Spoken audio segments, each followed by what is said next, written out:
Since the beginning of mankind's existence, mankind has just about always been at war.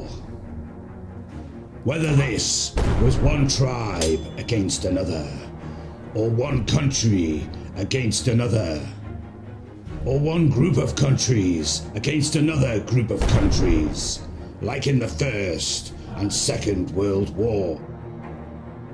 Man has always had conflicts. Everyone agrees that war is a bad thing. And one can hardly not, when you look at the casualties to soldiers and, more tragically, civilians. It is almost callous to suggest that one human's life is worth more than another. But I guess there is an understanding that a soldier's life is less tragic than the life of a civilian, because a soldier, for the most part, volunteers to be in that position. Whereas a civilian going about his or her life being killed or seriously maimed is much more tragic, because they did not choose to be in danger. They did not choose to be a warrior. When a boxer gets hurt in the ring, it is sad, but nowhere near as sad as if a person is attacked in the street and hurt, because we all know that the boxer chose to put himself in danger's way. Obviously, in order to avoid getting hurt by wars, civilians migrate. They become asylum seekers. The disruption to a person's life when they are forced from their home is catastrophic, because they suddenly have no shelter to keep warm and safe. They have no food and water to drink, and their children's schooling is all but stopped, which can massively affect their chances in life as an adult. But despite everybody agreeing that war is bad, war still happens. This is what makes the threat of nuclear war so terrifying. It is the fact that as a race we do not want war, because we all know the damage it can cause. Yet despite that, we inevitably, as a race, get involved in wars. It is hard to feel safe knowing that you live on a planet as part of a race that has thousands of nuclear warheads, that simply, although not wanting wars, inevitably gets involved in wars. You would have to have faith in the human race, and in particular, our leaders, to feel safe knowing how many nuclear weapons are on this planet. But it is hard to have faith when you look at the history of the human race. So how did it all start? During the Second World War, the United Kingdom, the United States, Canada, and France collaborated to build the atomic bomb in what was called the Manhattan Project. In total, 19 British scientists moved to the United States to help build the bomb. British and American scientists worked tirelessly to figure out how to split the atom, eventually leading to the first successful test at 5:29 a.m. on the 16th of July, 1945. The explosion produced the same power as around 25 kilotons of TNT. Despite the British involvement and contribution to the development of the bomb, the United States refused to share the technology with the British and even passed an act called the McMahon Act to ensure that nuclear technology could not be shared with any other country. The British, having contributed to this project by sending over 19 of its best scientists, viewed this as a betrayal.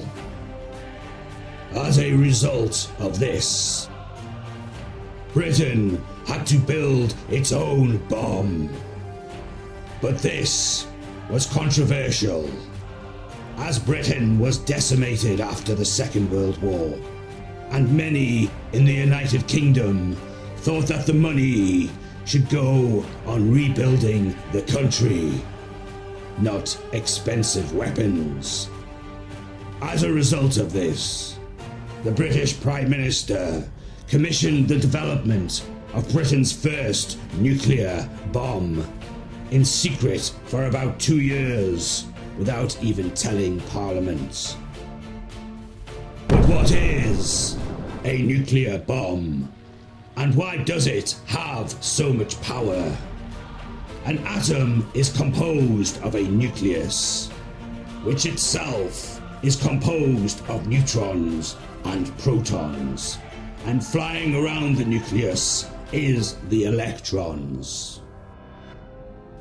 The bond between the protons and the neutrons is incredibly strong, which is why splitting an atom is incredibly difficult, and why it is called the strong force in physics.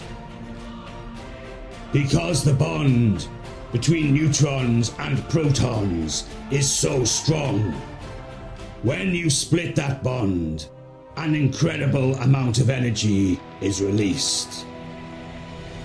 If you split an atom, and in doing so release neutrons, these neutrons can hit other atoms, causing their nucleus to split, and in doing so create a chain reaction. This almost instant multitude of atoms splitting makes so much energy that it can produce an absolutely devastating effect. However, because splitting the atom is so difficult, it was imperative that you use a substance that is easier to split. So, for this reason, the Allied forces decided to use uranium, because uranium is a naturally radioactive substance, which means the atoms of uranium are unstable and therefore decay by emitting particles and energy. Uranium decays very slowly by emitting alpha particles. The half-life of uranium-238 is around 4.7 billion years, which means that after 4.7 billion years, it will have half the mass it had 4.7 billion years earlier. So although it is indeed radioactive, it is only mildly so. But all the same, the fact that it is slightly unstable means it is easier to split than almost all other atoms in the universe. So, for that reason. Uranium was used in the first nuclear bombs. However, uranium is composed of a mixture of isotopes, and it is the uranium-235 isotope that is needed for a nuclear reaction. As a result, the uranium must be put through an enrichment process to increase the percentage of uranium-235 within the metal itself. In 1945, 16th of July, the Trinity nuclear test plunged humanity into the so-called atomic age. The first ever nuclear bomb was detonated in New Mexico at the Alamogordo test range. Nicknamed the Gadget, the plutonium-based implosion device yielded 19 kilotons, creating a crater over 300 meters wide. On the 16th of July, 1945, the Trinity nuclear test plunged humanity into the so-called atomic age. Having completed the first test, the Americans dropped the first bomb, called Little Boy, in the city of Hiroshima on the 6th of August, 1945. The bomb completely flattened the city of Hiroshima and instantly killed around 80,000 people. The Americans told the Japanese that this would keep happening to Japanese cities unless they give their complete and unconditional surrender. Yet despite this, the Japanese refused to surrender. So, on the 9th of August 1945, the Americans dropped the second, more powerful nuclear bomb called Fat Man on the city of Nagasaki, instantly killing around 55,000 people. This led the Japanese to surrender on the 15th of August 1945. The Japanese signed the Instrument of Surrender on the 2nd of September, effectively ending the war. Scholars have studied the effects of the bombings on the social and political character of the subsequent world history and popular culture. And there is still much debate concerning the ethical and legal justification for the bombings. Supporters believe that the atomic bombings were necessary to bring a swift end to the war that was destroying the planet. On one hand, the Japanese were particularly cruel to those they captured, with so many being beaten and starved to death. On the other hand, the vast majority of people who died during the bombs were civilians. So it can hardly be argued that this was a targeted attack. However, these bombs foreshortened the war, and it therefore can be argued that in the long run they did actually save lives.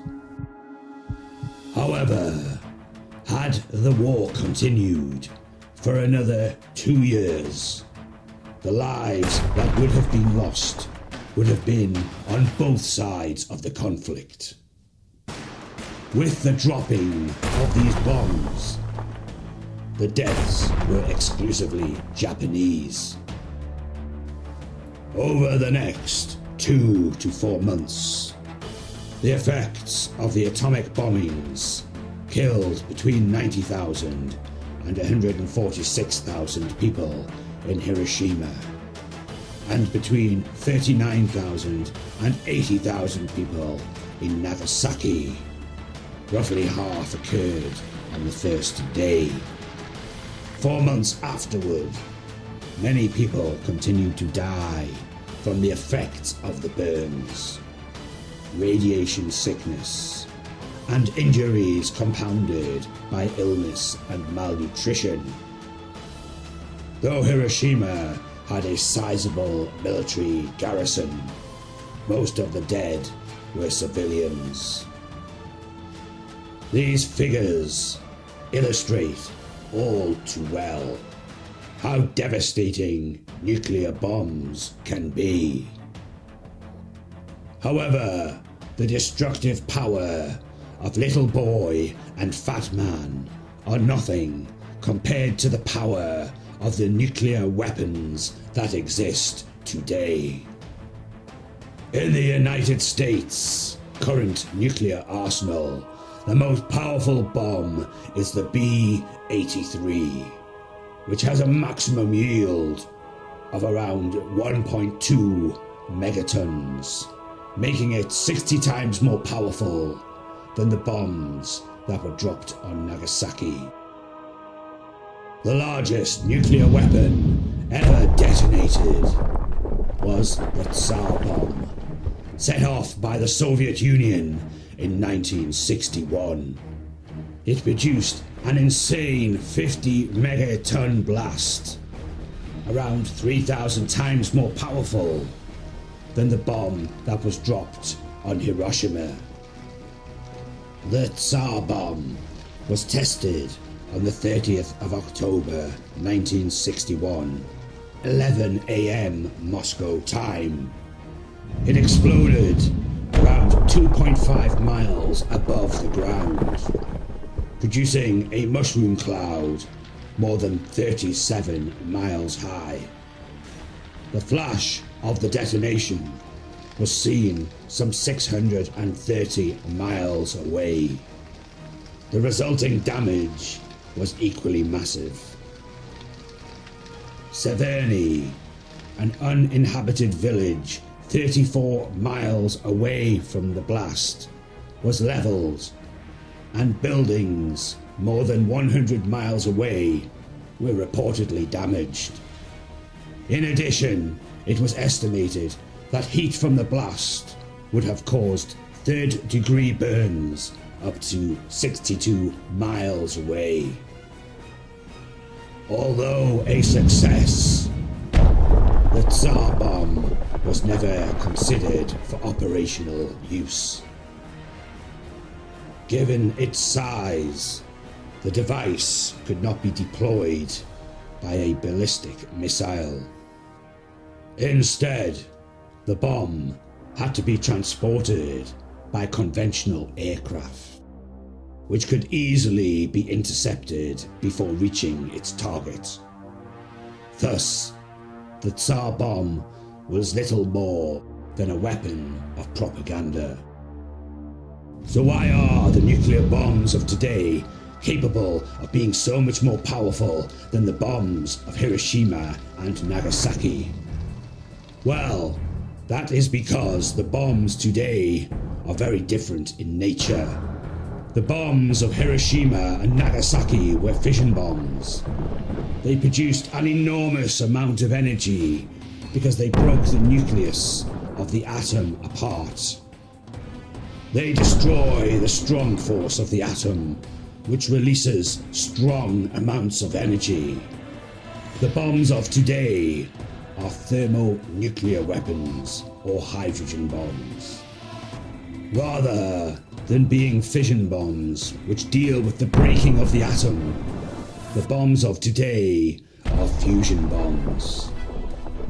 The energy that comes from these newer, more powerful bombs comes from the hydrogen isotopes deuterium and tritium being fused together to form helium, which produces a chain reaction that produces even more powerful explosions. It is worth noting, however, that a nuclear fission reaction is used in order to produce enough energy to ignite the fusion reaction. So a fusion bomb is in fact always a fission bomb, as there would be no fusion without fission. So where did scientists get the idea for the fusion bomb? Our very own sun. The most powerful thing in our solar system. Without it, life would simply not be possible, and our galaxy would be a dark and cold place. In fact, our sun is simply a star.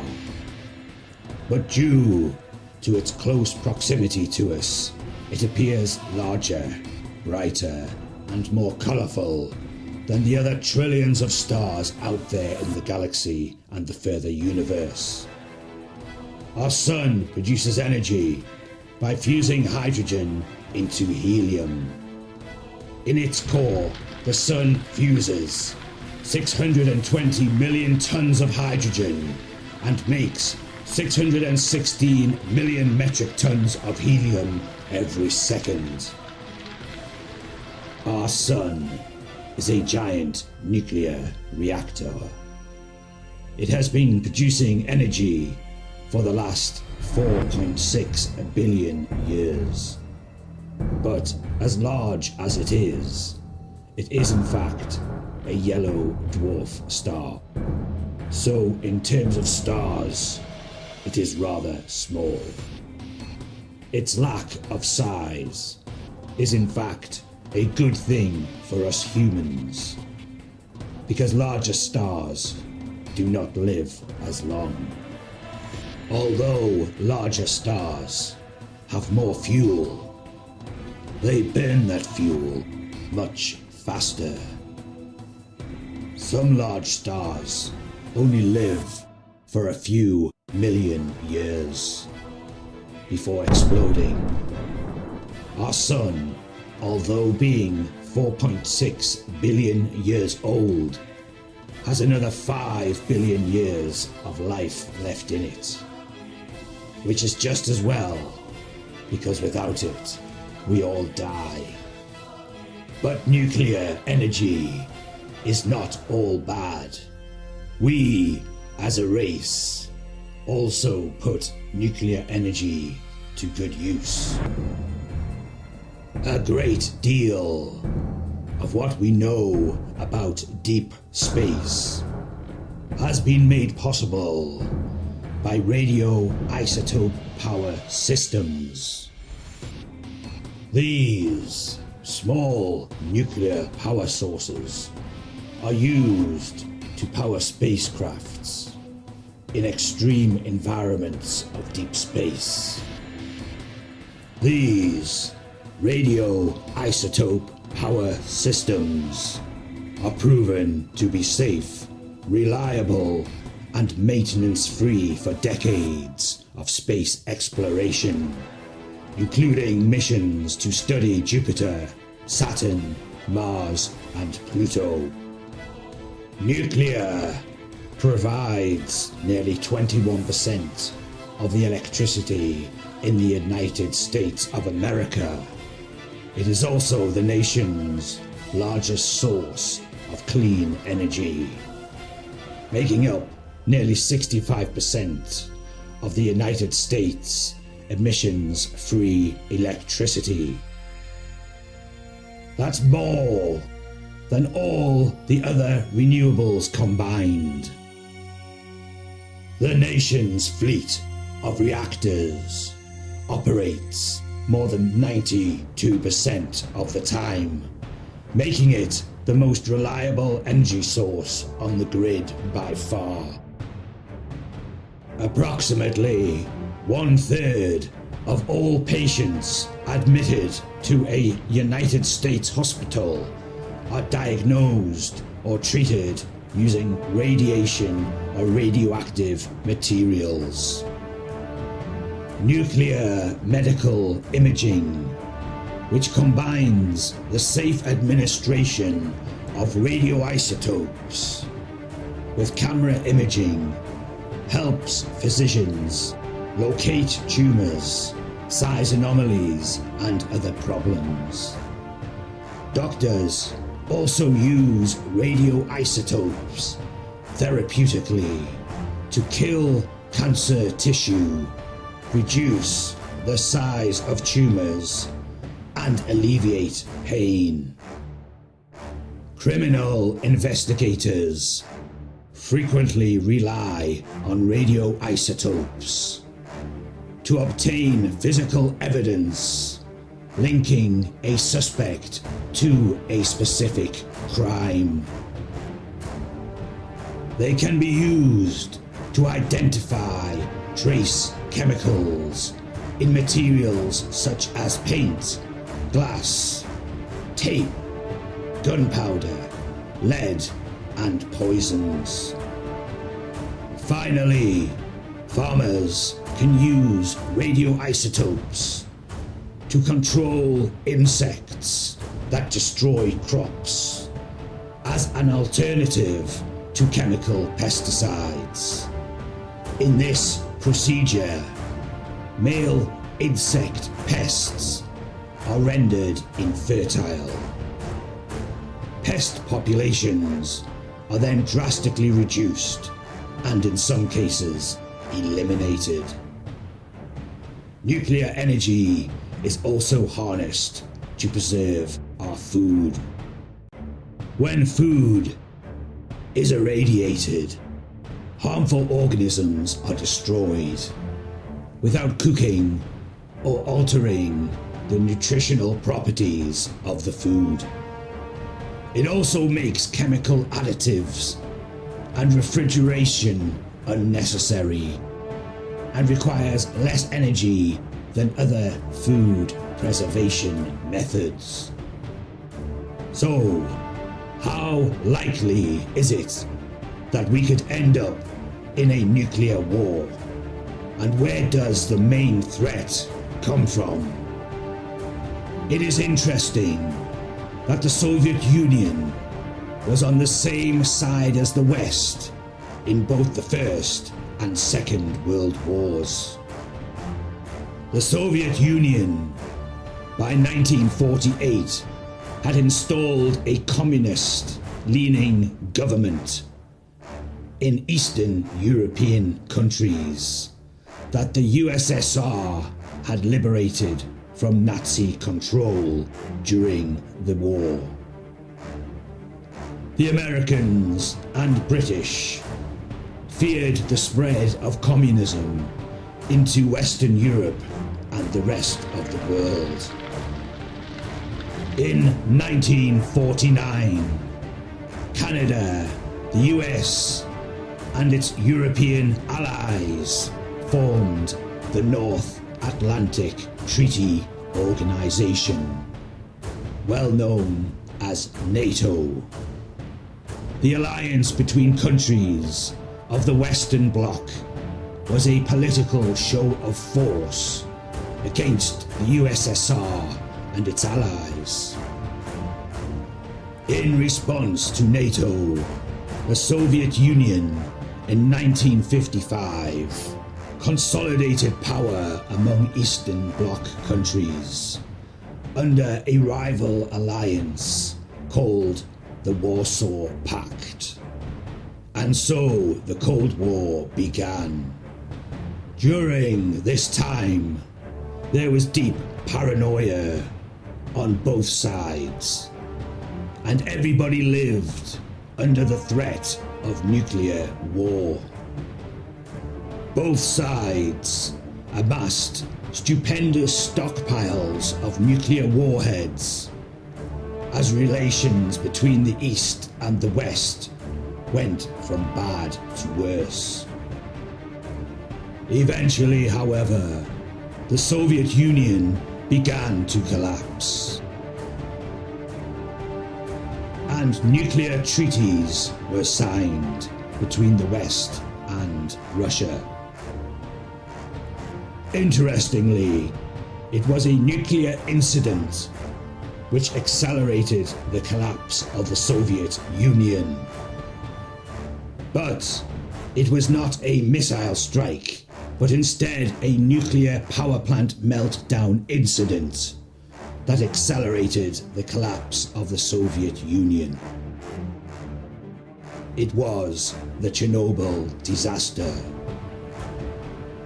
It was seen that the disaster at Chernobyl on the 26th of April 1986 was symptomatic of the crumbling infrastructure caused by the lack of money in the Soviet Union due to poor economics. This led countries in the Soviet Union to declare independence. They obviously felt that Russia and the Soviet Union had failed them, and it was obvious when they looked at the lifestyle that citizens of the West enjoyed under the freedom of capitalism. The truth of the death toll of the Chernobyl disaster is difficult to judge because of the long-term lasting health effects of radioactive pollution. The official death toll directly attributed to the Chernobyl disaster that is recognized by the international community is just 31 people, with the UN saying it could be 50 or even higher. It is impossible to have an exact figure because many deaths caused by exposure to radiation take decades to come to fruition. And it is hard to know for sure if a cancer has been caused by radiation exposure. However, the incident has also been shown to have produced a massive increase in thyroid cancer in children, as young children are particularly sensitive to absorbing radiation. Now Chernobyl and the town that was created to service it, called Pripyat, stands as a monument to the failure of the USSR and Russia as an empire. The town of Pripyat looks like something out of a science fiction apocalyptic film.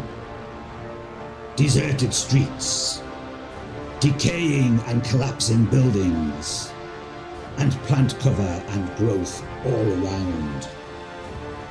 But it is not just the disaster itself that is the problem in terms of people completely losing faith in the rule of Russia, but also Russia's reaction to the disaster. The Russian government ordered firefighters to tackle the blaze without even giving them protective suits, which, considering the insane amounts of radiation at the site, was another typical display of Russia's attitude towards the lives of its citizens. Who would want to live under such a government? Some of the firefighters may have died anyway, but the vast majority would have survived if they had been given the proper basic protection equipment. They were sent into incredibly high levels of radiation, like lambs to the slaughter. All of the citizens were evacuated, but so many of them had already received high levels of radiation before they were able to leave. So, how would nuclear weapons be deployed if it came down to nuclear war?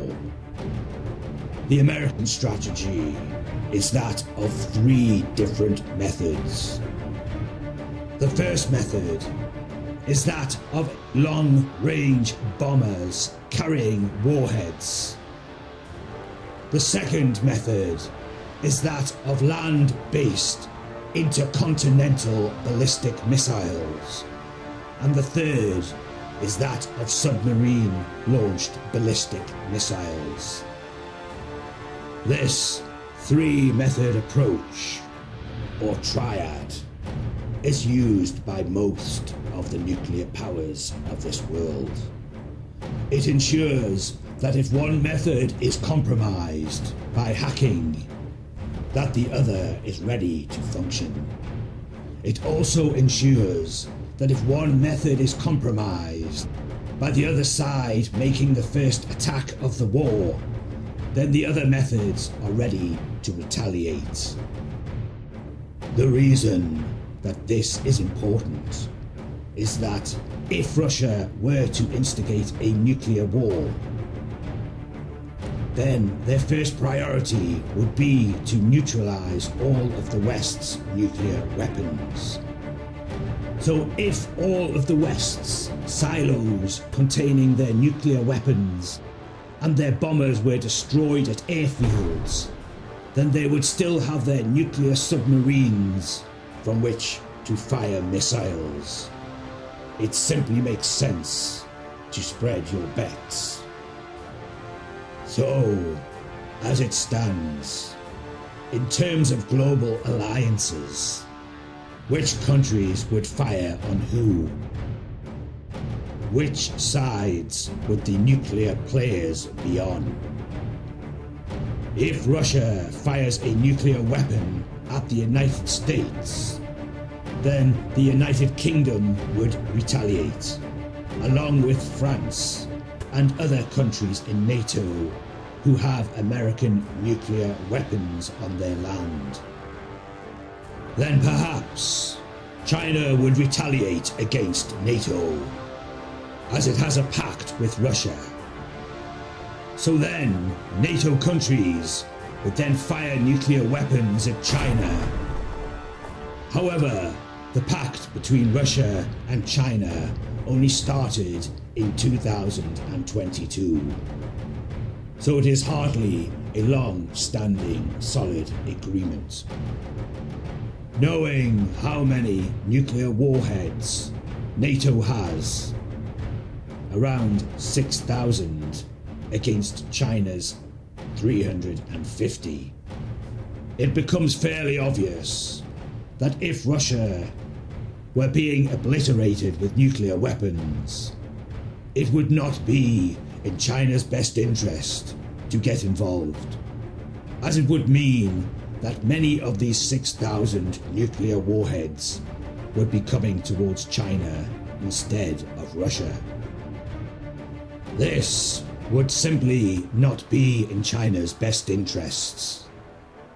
So it is likely China would abstain, especially since any country emerging out of a nuclear war unscathed will be in a top position for world domination, as its competitors have had their infrastructure and economy completely smashed. Before the Second World War, the United States was in the midst of the Great Depression, whereas Britain was doing great as an empire. However, when the war ended, the United States became the superpower, as its infrastructure and economy had been much less damaged by the war, as it ended the war late. In fact, the American economy more than doubled during the war, leaving it in a position to fly once the war was over. The Chinese will know that they will be in a similar position if NATO countries and Russia are left completely devastated by nuclear war. Perhaps North Korea would stand by Russia. However, it is estimated by the Arms Control Association, an organization that investigates nations' military capabilities, that North Korea only has around 45 nuclear weapons. This would make for a suicide pact, as 45 nuclear weapons would be nothing compared to NATO's 6,000. NATO could literally wipe North Korea off the map, so joining Russia would be pointless and reckless. So let's presume that a global nuclear war has been instigated and carried out, and that countries involved have fired most or all of their nuclear weapons. What will the world look like? With the sheer number of warheads on both sides, it is obvious that every major city in the countries that have been involved will be completely destroyed. London, Washington, Paris, New York, Moscow, Beijing, left in complete ruins and not even able to rebuild, as the radiation levels will be so high. All the citizens who live anywhere near the center of those cities will have been vaporized. Citizens living on the outskirts may have survived the initial blast, but would most likely be very badly physically injured. But even if some citizens were not physically injured or very badly burnt, the radiation dose that they will have received would be so incredibly high that long-term survival would be very unlikely. Dying from the long-term effects of radiation poisoning is a particularly painful death.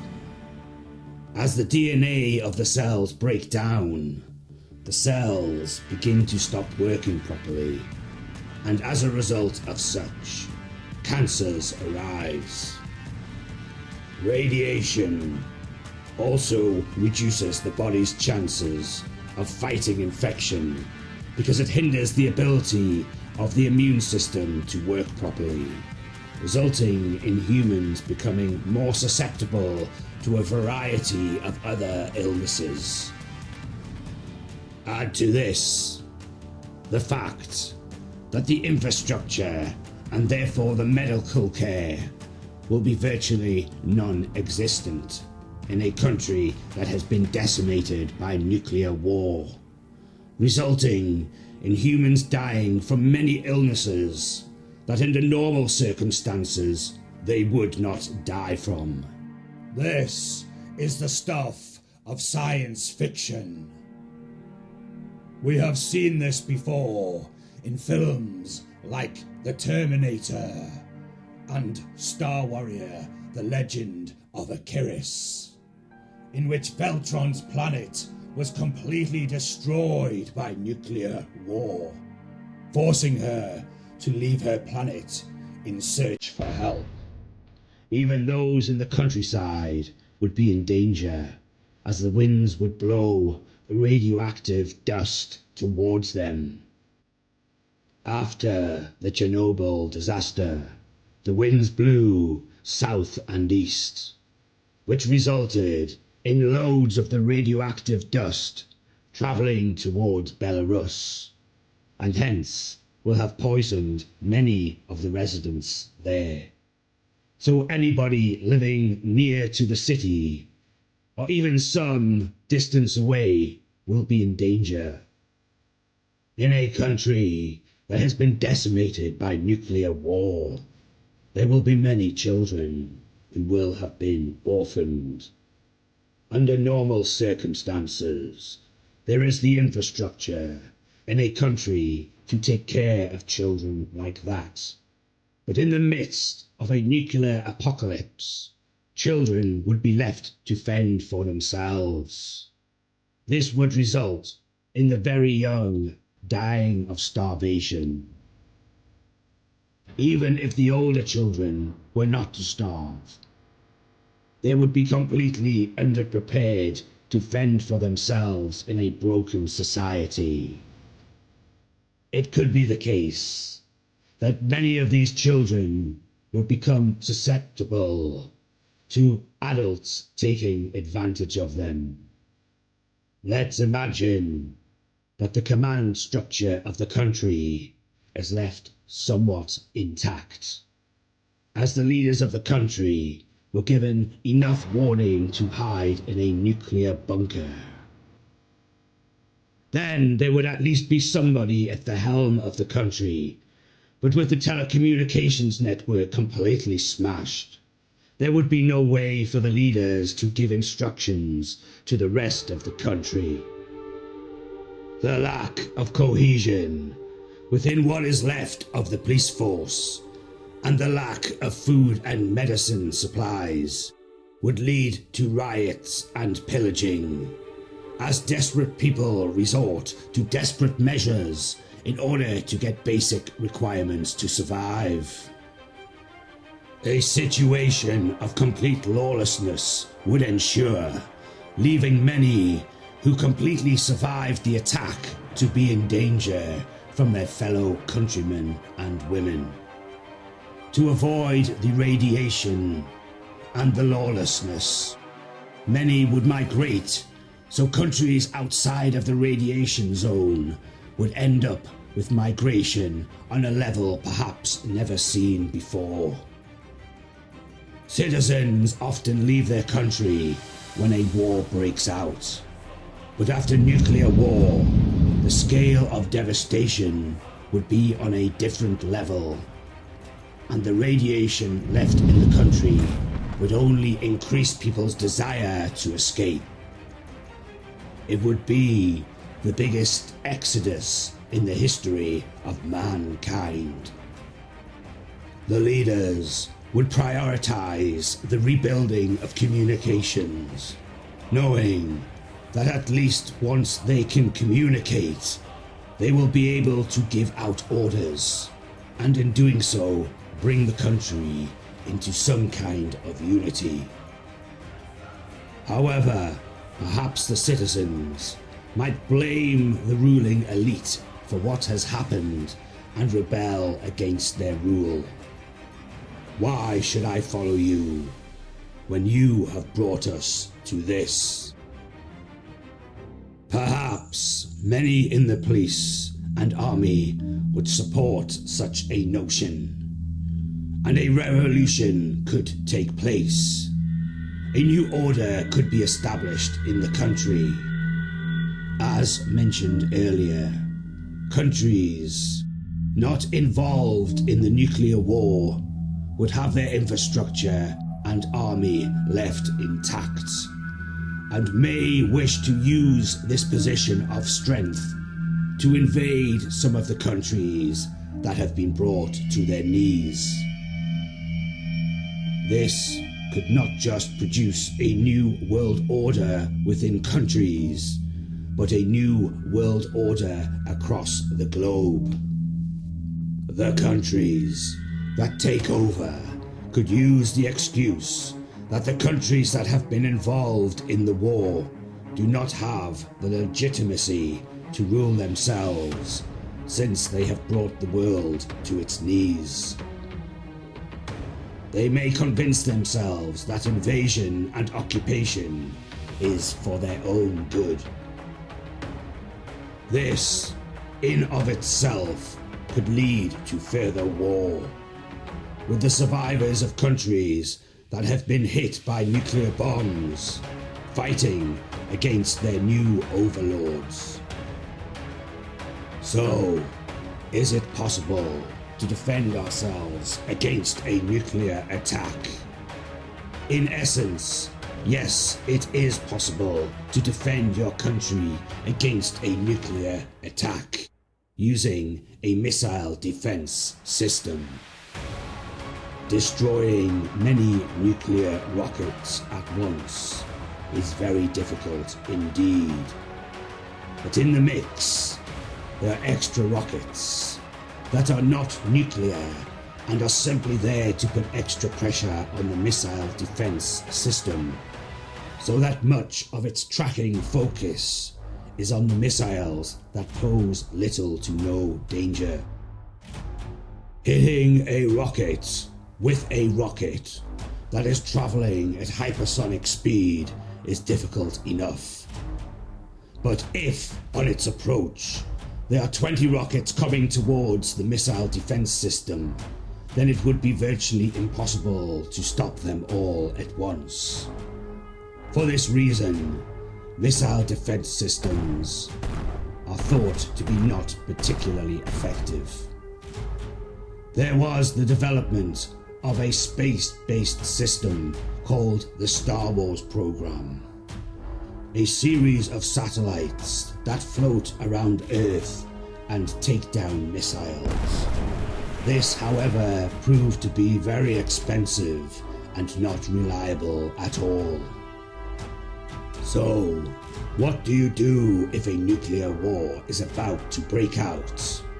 Well, the smart thing to do would be to move you and your family to a place well away from the warring countries.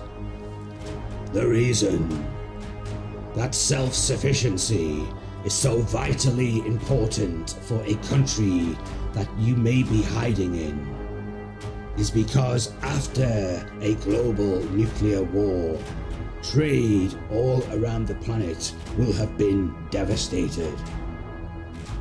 Stock markets will have crashed. The transport of goods will have completely ceased.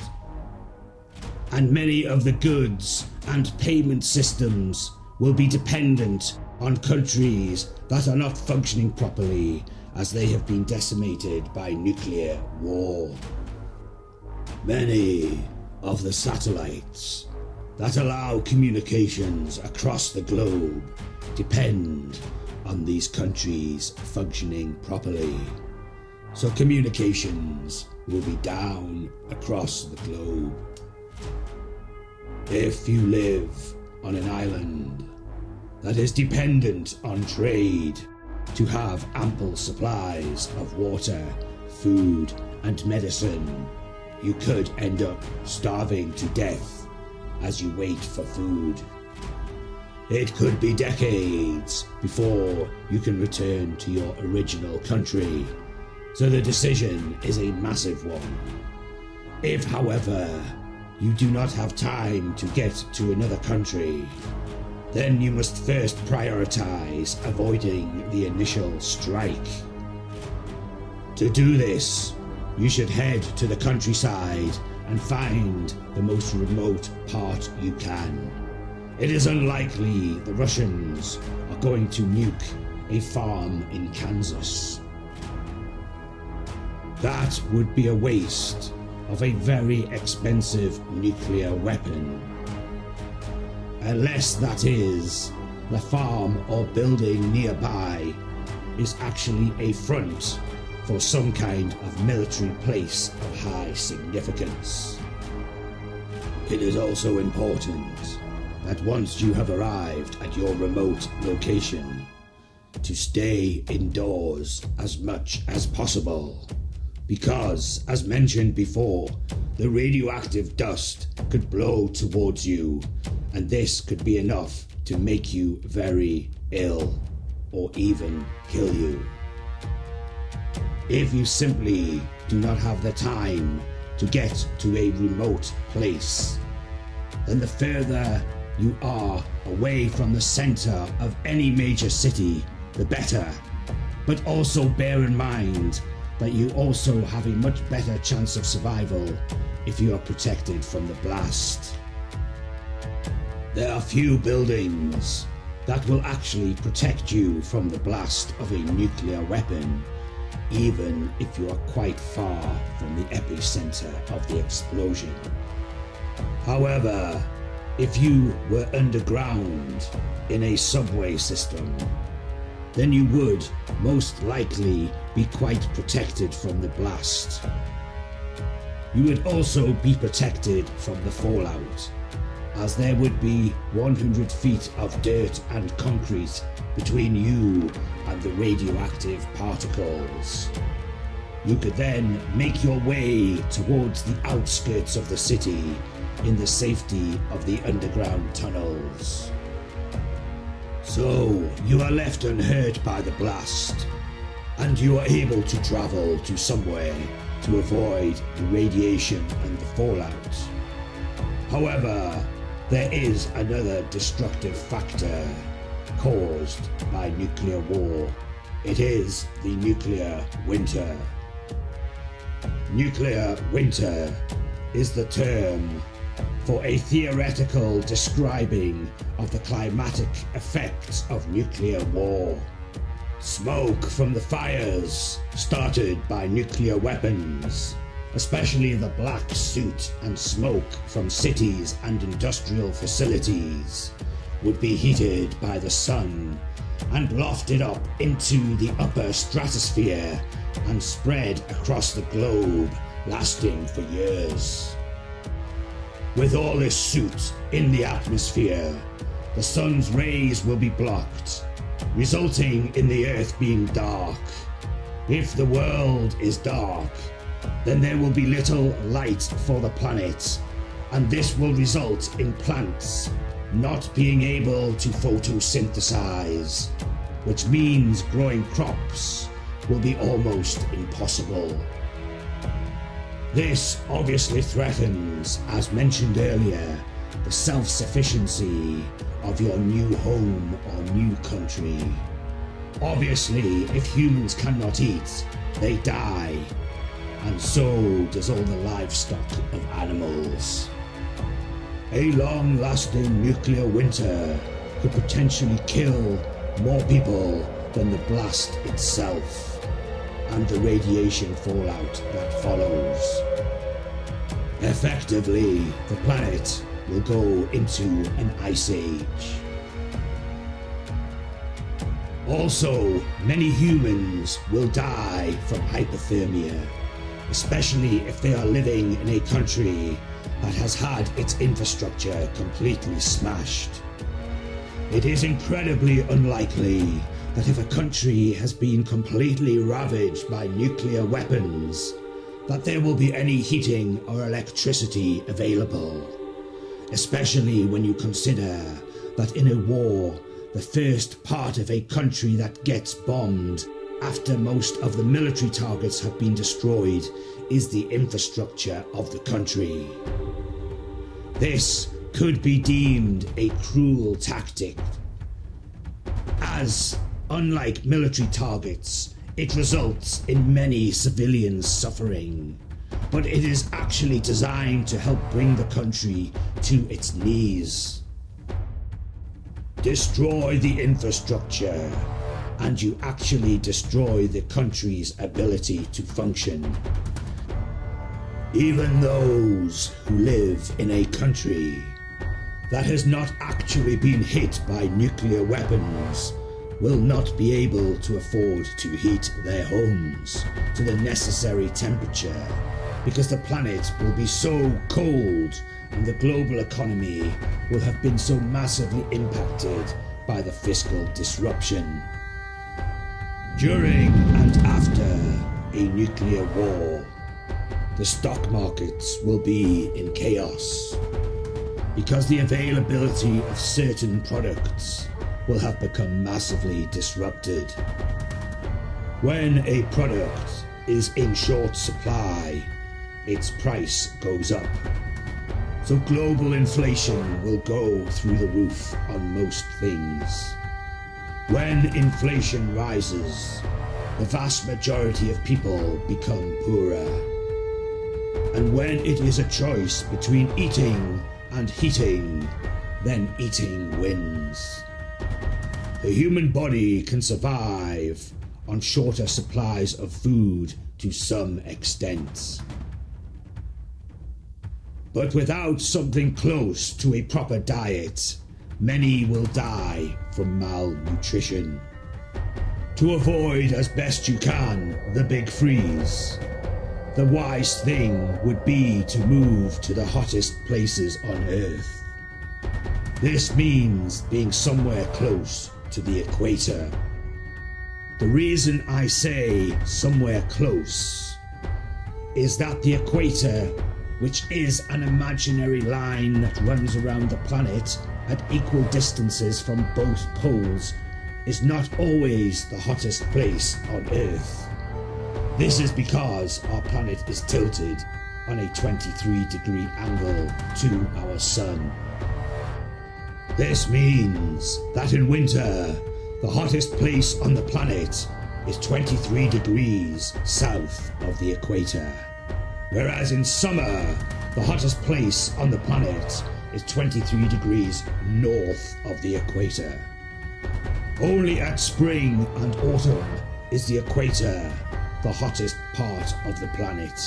So, if countries involved in the nuclear war are deserted by humans to avoid the radioactive fallout, what will happen to the cities and buildings that are left standing after the nuclear war? Well, eventually, plant life will overgrow the cities. Animals will begin to repopulate the cities, and without maintenance, eventually the cities will collapse. Will the human race survive a full-on nuclear war? Well, it depends on how many were killed by the blast, how many were killed by radiation sickness, and how many have survived the desperation of other humans' desire to survive, and how severe the nuclear winter is. It could be that the nuclear winter tips and alters the planet's delicate climate, which results in the Ice Age lasting long past the dissipation of the dust and smoke of the actual war. Would mankind survive a long-lasting Ice Age? It would be incredibly difficult, especially since there are less animals to feed on and more humans needing that food than there was during the last two ice ages that the Homo sapiens survived. This would reduce mankind back to living as simple people who hunt to survive and have virtually no technology to enable them to do so. In such a situation, if a virus suddenly appeared, it would be far more deadly than if such a virus appeared during a time of developed human infrastructure and medical care. How much more of a disaster would COVID have been had we all not been vaccinated? Without vaccination and the medical care to save those who fall ill of a virus, the few humans that are barely surviving could be wiped out. The simple fact is, nuclear war would put the human race on the brink of survival. If another naturally occurring disaster were to strike, we would not have the numbers, the wealth, the infrastructure, or the technology to defend ourselves against it. The human race has many challenges to its existence, from asteroids, viruses, alien extinction, so it makes no sense at all for us to be warring against each other, and in doing so, massively increase the chance of our own extinction. However, as a race of countries, we simply do not seem to be able to compromise and find a way to lasting peace. In the process of making ourselves extinct, we could nearly make every other living thing on the planet extinct. But even if this were to happen, life would survive to some extent. and would therefore eventually evolve, and most likely produce another intelligent race that dominates the planet. Let's just hope they will be smarter and kinder than us.